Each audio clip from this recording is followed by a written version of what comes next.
Evelyn और Samuel एक दूसरे से प्यार करते थे और उन्होंने शादी कर ली। दोनों हनीमून पर गए, इसलिए सैमुअल ने वहां स्काई डाइविंग शुरू कर दी। लेकिन वह एक दुर्घटना का शिकार हो गया और इसके कारण उसके शरीर का निचला हिस्सा लकवाग्रस्त हो गया। अब एवलिन सैमुअल को घर लाती है। माँ और एवलिन सैमुअल को इस हालत में देखकर बहुत दुखी होते हैं। माँ उसके लिए एक फिजियोथेरेपिस्ट नियुक्त करती है ताकि उसका शरीर जल्द ठीक हो सके।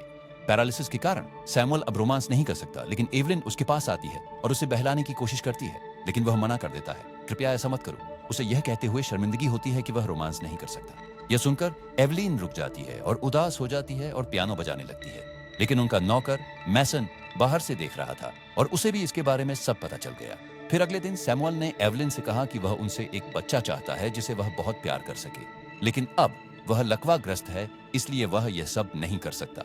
सैमुअल कहता है कि उसे किसी भी तरह से एक बच्चा देना चाहिए। उसका मतलब था कि उसे किसी और के साथ एक रात बितानी चाहिए और एक बच्चा होना चाहिए, लेकिन एवलिन इसके लिए सहमत नहीं होती। अब एवलिन की दोस्त रूबी भी यहाँ 2 दिनों के लिए आती है, तो वह रूबी को बताती है कि उसके पति को उससे एक बच्चा चाहिए।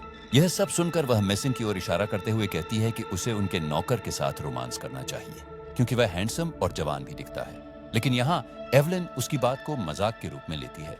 लेकिन अगले दिन जब रूबी यहाँ से चली जाती है तो वह मेसन के पास जाती है, जो कुतिया के नवजात पिल्लों की देखभाल कर रहा था। यहाँ वह उससे कुछ देर बात करती है और फिर भावुक हो जाती है और उसे गले लगाती है।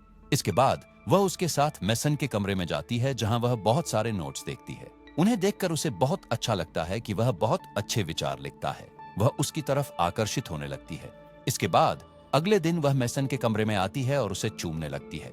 यह देखकर वह भी काबू में नहीं रहता, क्योंकि उसे भी उसकी पसंद आने लगी थी।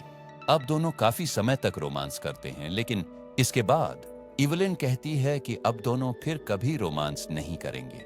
यह सुनकर मेसन को समझ नहीं आता कि यह सब क्या है, लेकिन वह कुछ नहीं कर सका। लेकिन अगले दिन जब मेसन काम कर रहा होता है, एवलिन उसे प्यार से देखने लगती है, क्योंकि वह खुद को उसके करीब आने से रोक नहीं पा रही थी। उसे मेसन भी इस बात को नोटिस करता है और उसके पास आता है। फिर दोनों अनियंत्रित रूप से रोमांस करने लगते हैं। अब से उनका अफेयर शुरू हो गया था। लेकिन जब वह शाम को वापस आती है, फिजियोथेरेपिस्ट लूना उसको लेकर शक करने लगती है, क्योंकि उसके ऊपर घास होती है।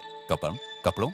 लेकिन आज रात ही जब वह सैमुअल के साथ शतरंज खेल रही थी, तो वह खिड़की से देखती है कि एवलिन मेसन के कमरे में जा रही है। उसे पता चल जाता है कि दोनों का अफेयर चल रहा है, लेकिन वह इस बारे में सैमुअल को कुछ नहीं बताती। लेकिन अगले दिन जब मेसन कुछ काम के लिए सैमुअल की मां के पास आता है, तो वह एवलिन के बारे में भी पूछताछ करने लगता है। उसने पहले कभी ऐसा नहीं किया था, इसलिए मां उस पर संदेह करने लगती है, तो वह उसे कुछ दिनों के लिए छुट्टी पर भेज देती है।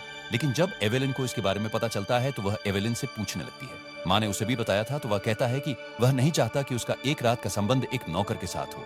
वह चाहता है कि वह एक अमीर आदमी के बच्चे को जन्म दे। यह सुनकर एवलिन को बहुत बुरा लगता है।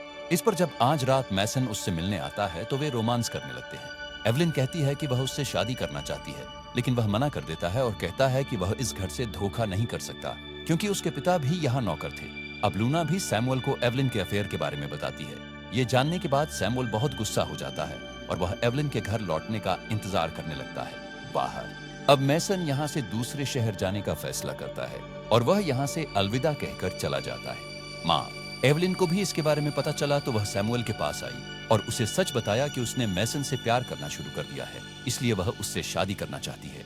ये सब बताने के बाद वह भी यहाँ से चली जाती है। अब वह मेसन के साथ खुशहाल जीवन जीने वाली थी, लेकिन सैमुअल को बहुत बुरा लगा कि उसकी पत्नी ने उसे शारीरिक आवश्यकताओं, लेकिन दोस्तों यह उसकी गलती भी थी। यदि उसने अपनी पत्नी से बच्चा पैदा करने के लिए नहीं कहा होता, तो शायद आज उसकी पत्नी उसके साथ होती। शायद